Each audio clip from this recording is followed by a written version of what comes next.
பிச்சை பாத்திரம் ஏந்தி வந்தேன் ஐயனே என் ஐயனே.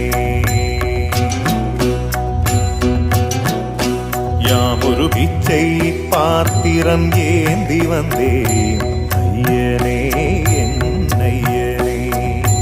பிண்டம் என்னும் எலும்பொடு சதை நரம்புதிரமும் அடங்கிய உடம்பு எனும் பிச்சை பாத்திரம் ஏந்தி வந்தேன் ஐயனே என் ஐயனே.